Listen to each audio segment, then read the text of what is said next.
des médias. Qui doit arrêter un média? Qui doit intervenir?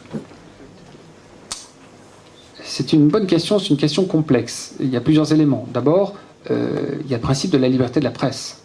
Si l'on dit qu'on doit intervenir, y compris physiquement, pour interrompre un média lorsqu'il se radicalise, alors qui définit le moment où le média est devenu radical et que fait-on de la liberté de la presse? Non, déjà, première difficulté, mais que je vais laisser de côté, il n'y a pas de réponse. C'est très complexe. Deuxième élément, est-ce que, dans le cas, prenons le RTLM, est-ce que c'est Naïmana qui peut intervenir et arrêter la radio, ou est-ce qu'il faut que ce soit la communauté internationale? Un bombardement avec un avion américain ou français ou autre.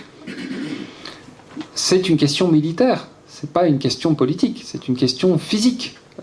Et la question que vous posez, c'est quel était le pouvoir de Naïmana entre le 6 avril 1994 et le 14 juillet 1994 d'intervenir, de prévenir ce que faisait RTLM ou de sanctionner ce que faisait RTLM. C'est une question extrêmement complexe qui est au cœur, bien sûr, du procès, dont on pourrait discuter longuement.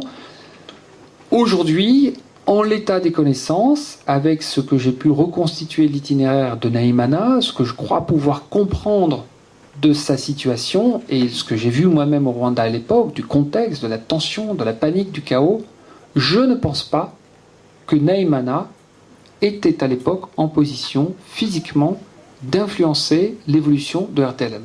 Je ne pense pas qu'il pouvait aller se rendre à la radio et dire maintenant vous arrêtez ou donner une sanction, etc. Je crois que c'est tout à fait irréaliste. Ni lui, ni personne d'autre. Encore une fois, Anne Chaon me racontait que dans les derniers jours à Gisenyi, elle se déplaçait constamment avec un gendarme qui l'accompagnait et un deuxième gendarme pour la protéger. Et des trois, les deux qui avaient plus peur, c'était les gendarmes. Pourtant Hutus et armés. Mais en face d'eux, qui avait-il? Des jeunes ivres, drogués, qui avaient perdu la raison, qui tuaient pour une bière. Voilà, c'est ça le contexte du Rwanda. Donc il faut pas décontextualiser les choses. Pour autant, ne pouvant pas intervenir auprès de la radio, je reviens à ce que je disais tout à l'heure, ça ne l'empêchait pas de faire des déclarations à l'extérieur. Et il a eu l'opportunité de voyager et de rencontrer des personnes. Et ça, il ne l'a pas fait, il faut s'en expliquer.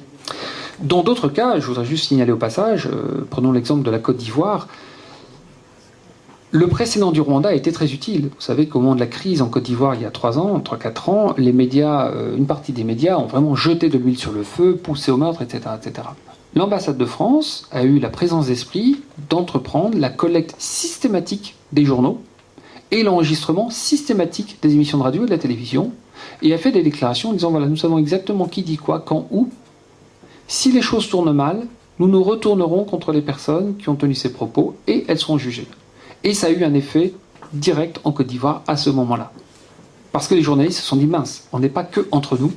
Ce qu'on écrit, les autres l'entendent, ça risque de se retourner contre nous. Alors, ils ont continué à faire la guerre civile par différents moyens, mais en tout cas, l'utilisation des médias comme moyen de propagande extrémiste a été en grande partie diminuée par cette menace de poursuite internationale. Donc je pense qu'on peut faire des choses. Et puis pour terminer, il y a eu des tentatives militaires pour faire cesser les émissions de RTLM. Il y a eu des tentatives, je ne vais pas entrer dans le détail, mais il y a des commandos qui étaient lancés, pas des commandos du FPR, qui étaient lancés aux trousses de RTLM pour faire physiquement cesser cette radio.